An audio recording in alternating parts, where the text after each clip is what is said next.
Hi all, ನಿಮಗೆಲ್ಲರಿಗೂ ಇವತ್ತು ನಾನು ದೋಸೆ ಹಿಟ್ಟು ಯಾವ ರೀತಿ ಮಾಡೋದು, ಗರಿಗರಿಯಾದ ದೋಸೆ, ಅಮ್ಮ ಮಾಡಿದ ದೋಸೆ ಅಂತಲ್ಲ ಆ ಥರ ಒಳ್ಳೆ ಫ್ಲೇವರ್ಫುಲ್ ದೋಸೆನ ಯಾವ ರೀತಿ ಮಾಡೋದು ತೋರಿಸ್ಕೊಡ್ತೀನಿ. ಈಗ ನಾನು ಒಂದು ಬೌಲಲ್ಲಿ 4 ಲೋಟ ಅಕ್ಕಿ ಹಾಕೋತಾ ಇದ್ದೀನಿ. ಒಂದೇ ಮೆಜರ್ಮೆಂಟು, 1 ಕಪ್ ತೊಗೊಂಡ್ರೆ ಅದ್ರದ್ದು, ಮತ್ತು ಅರ್ಧ ಕಪ್ಪು ಕಡಲೆಬೇಳೆ, ಇದೇ ಮೇನ್ ಇಂಗ್ರೀಡಿಯೆಂಟು. ಉದ್ದಿನಬೇಳೆ ಅರ್ಧ ಕಪ್ ತೊಗೋತಿದ್ದೀನಿ, ಅವಲಕ್ಕಿ ಅರ್ಧ ಕಪ್ಪು, ಆಮೇಲೆ ಮೆಂತ್ಯ ಕಾಳು 2 ಟೇಬಲ್ ಸ್ಪೂನು. ಇದರಿಂದಲೇ ನಿಮ್ಗೆ ಒಳ್ಳೆ ಫ್ಲೇವರ್ ಕೊಡುತ್ತೆ, ಒಳ್ಳೆ ಹೆಲ್ದಿ ಮೆಂತ್ಯ ತಿನ್ನೋದ್ರಿಂದ. ಸೊ ಇದನ್ನು ನೀರಲ್ಲಿ ಚೆನ್ನಾಗಿ ವಾಶ್ ಮಾಡ್ಕೋಬೇಕು. ಯಾವ ರೀತಿ ವಾಶ್ ಮಾಡ್ಕೋಬೇಕು ಅಂದರೆ ಎಲ್ಲ ಫಾಗಿನೆಸ್ ಹೋಗ್ಬೇಕಾದ್ರದ್ದು ಕ್ಲಿಯರ್ ವಾಟರ್ ಕಾಣಿಸ್ಬೇಕು, ಆ ಥರ. ಇದನ್ನು ಮುಚ್ಚಿಟ್ಬಿಡೋಣ ಫಾರ್ ಅರೌಂಡ್ 4 to 6 hours. ಇವಾಗ ನೋಡಿ ಎಲ್ಲ ಸೋಪ್ ಆಗಿದೆ. ಆಫ್ಟರ್ 4 to 6 hours ನಾನು ಇದಕ್ಕೆ ಮಿಕ್ಸಿ ಜಾರ್ಗೆ ಹಾಕ್ಕೊಂಡು ಇದನ್ನು ಗ್ರೈಂಡ್ ಮಾಡ್ಕೋತೀನಿ. ಸ್ಮೂತ್ ಪೇಸ್ಟ್ ಮಾಡ್ಕೋಬೇಕು. ನಾನು ಅದೇ ನೀರನ್ನು ಯೂಸ್ ಮಾಡ್ತಾಯಿದ್ದೀನಿ, ಎಕ್ಸ್ಟ್ರಾ ನೀರು ಹೊರಗಡೆ ನೀರು ಹಾಕ್ತಾಯಿಲ್ಲ. ಆ ನೀರು ಯೂಸ್ ಮಾಡೋದ್ರಿಂದಲೇ ನಿಮಗೆ ಒಳ್ಳೆ ದೋಸೆ ಗರಿಗರಿಯಾದ ದೋಸೆ ಬರುತ್ತೆ ಚೆನ್ನಾಗಿ. ಅಷ್ಟೇ ನೀರು ಹಾಕ್ಕೊಳ್ಳಿ ಮುಳುಗುವಷ್ಟು. ನಾನು 2 ಬ್ಯಾಚ್ ಮಾಡ್ಕೋತಾ ಇದ್ದೀನಿ, ಒಂದು ಪಡ್ಡಿಗೆ ಅಂತ, ಇನ್ನೊಂದು ದೋಸೆಗೆ ಅಂತ. ನಾನು ಇವತ್ತು ನಿಮಗೆ ದೋಸೆ ರೆಸಿಪಿನ ತೋರಿಸ್ಕೊಡ್ತೀನಿ.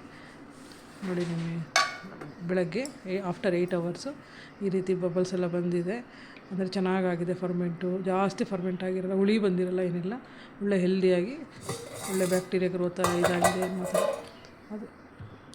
ನೋಡಿ, ಇದು ಇನ್ನೊಂದು ಬ್ಯಾಚ್ ನಾನು ಹೇಳಿದ್ನಲ್ಲ ಪಡ್ಡಿಗೆ ಅಂತ ಇಟ್ಕೋತೀನಿ. ಇದನ್ನು ಫ್ರಿಜ್ಜಲ್ಲಿಟ್ಟು ನೀವು ಯೂಸ್ ಮಾಡ್ಕೋಬೋದು. ಮೀಲ್ ಪ್ರಿಪ್ರೇಷನ್ ಅನ್ನೋ ಥರ ಇದನ್ನ ಇಟ್ಕೊಂಡು ನೀವು 2-3 days ಕನ್ಸ್ಯೂಮ್ ಮಾಡೋ ಥರ ಇಟ್ಕೋಬೋದು. ಓಕೆ, ಇದನ್ನು ನಾನು ರೈಟ್ ಸೈಡ್ದು ದೋಸೆಗೆ, ಇವತ್ತಿನ ದೋಸೆ ರೆಸಿಪಿಗೆ ಇದಕ್ಕೆ ಸಾಲ್ಟ್ ಹಾಕೋತಾ ಇದ್ದೀನಿ. ಸಾಲ್ಟ್ ಹಾಕ್ಕೊಂಡು ಮಿಕ್ಸ್ ಮಾಡ್ಕೊಳ್ಳಿ, ಚೆನ್ನಾಗಿ ಮಿಕ್ಸ್ ಮಾಡ್ಕೋಬೇಕು. ಏರ್ ಬಬಲ್ಸ್ ಬರ್ತಾಯಿದೆ, ಇದರಿಂದನೇ ಗೊತ್ತಾಗುತ್ತೆ ಒಳ್ಳೆ ದೋಸೆ ಬರುತ್ತೆ ಚೆನ್ನಾಗಿ ಅಂತ, ಗರಿಗರಿಯಾಗಿ. ಚೆನ್ನಾಗಿ ಏರ್ ಬಬಲ್ಸ್ ಹೋಗೋವರೆಗೂ ಚೆನ್ನಾಗಿ ತಿರುಗಿಸ್ಕೊಳ್ಳಿ. ಈ ಕನ್ಸಿಸ್ಟೆನ್ಸಿ ಇದ್ದರೆ ದೋಸೆ ಹುಯ್ಲಿಕ್ಕೂ ಚೆನ್ನಾಗಾಗುತ್ತೆ. ಚೆನ್ನಾಗಿ ತಿರ್ಸ್ಕೊಳ್ಳಿ ಇದನ್ನು. ಹಂಚಿನ ಇವಾಗ ಸ್ಟವ್ ಮೇಲೆ ಇಡೋಣ. ಸ್ಟವ್ ಮೇಲೆ ಇಟ್ಟು ಅದು ಕಾಯಿದ ತಕ್ಷಣ ಸ್ವಲ್ಪ ಎಣ್ಣೆ ಹಾಕಿ, ಹಂಚು ಕಾಯ್ದಿರುತ್ತೆ, ಸ್ವಲ್ಪ ಕೂಲ್ ಡೌನ್ ಮಾಡಬೇಕು. ಅದನ್ನು ಒಂದು ಟಿಶ್ಯೂ ಪೇಪರ್ ತೊಗೊಂಡು ನೀಟಾಗಿ ಒರೆಸ್ಕೊಳ್ಳಿ. ಮತ್ತು ಎಣ್ಣೆ ಹಾಕ್ಕೊಳ್ಳಿ. ಎಣ್ಣೆ ಹಾಕ್ಕೊಂಡು ಅದನ್ನು ಎಲ್ಲ ಚೆನ್ನಾಗಿ ಹರಡ್ಕೊಂಡು, ಮತ್ತು ಈಗ ಟಿಶ್ಯೂ ಪೇಪರ್ ತೊಗೊಂಡು ಅದಕ್ಕೆ ಚೆನ್ನಾಗಿ ನೀಟಾಗಿ ಸುತ್ತಲೂ, ಇದು ಐರನ್ ತವ ಆಗಿರೋದ್ರಿಂದ ಯಾವುದೇ ರೀತಿ ಅಂಟಬಾರ್ದು ಅಂತ ಇದೆಲ್ಲ ಒಲೆ ಹಚ್ಕೊಂಡೇ ಮಾಡಬೇಕು. ಓಕೆ, ಈಗ 2 ಸೌಟಷ್ಟು ಇದನ್ನು ನೀಟಾಗಿ ತಿರ್ಸ್ಕೊಂಡು ಸವರ್ಕೊಳ್ಳಿ. ಸ್ಪ್ರೆಡ್ ಮಾಡಿ ನೀಟಾಗಿ, ಇಷ್ಟು ಸಾಕು. ಇದು ಮೇಲ್ಗಡೆದೆಲ್ಲ ಡ್ರೈ ಆಗಬೇಕು, ಅಲ್ಲಿವರೆಗೂ ಮಾಡ್ಕೋಬೇಕು. ಈಗ 1-2 ಸ್ಪೂನ್ ಎಣ್ಣೆ ಹಾಕೊಳ್ಳೋಣ, ಕಾರ್ನರ್ಗೂ ಮತ್ತು ಸೆಂಟ್ರಲ್ಲೂ ಎಣ್ಣೆ ಹಾಕ್ಕೊಂಡು ಈಗ ಮೇಲ್ಗಡೆದೆಲ್ಲ ಫುಲ್ ಡ್ರೈ ಆದಮೇಲೆ ನಾನೀಗ ಇದನ್ನು ತೆಗಿತೀನಿ, ತಿರುಗಿಸಾಕ್ತೀನಿ.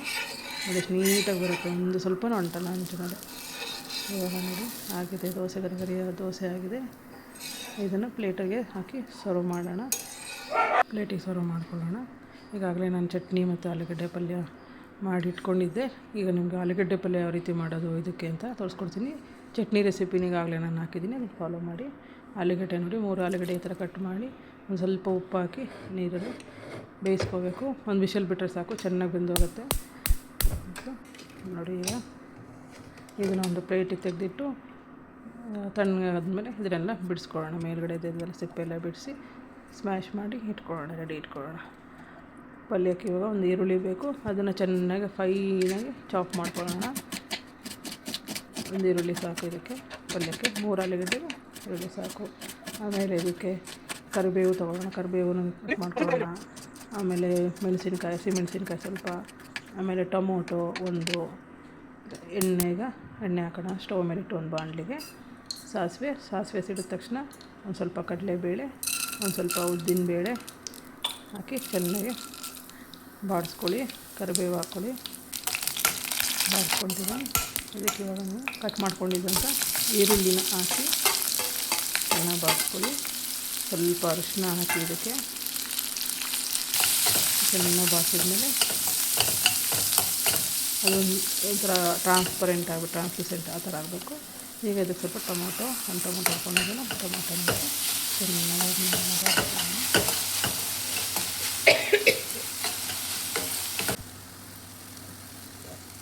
ಆಲೂಗಡ್ಡೆ ಎಲ್ಲ ಸ್ಮ್ಯಾಶ್ ಮಾಡಿ ಹಾಕ್ಕೊಂಡು ನಿಮಗೆ ಬೇಕಾದ್ರೆ ಉಪ್ಪು ಬೇಕಂದರೆ ಹಾಕ್ಕೊಳ್ಳಿ.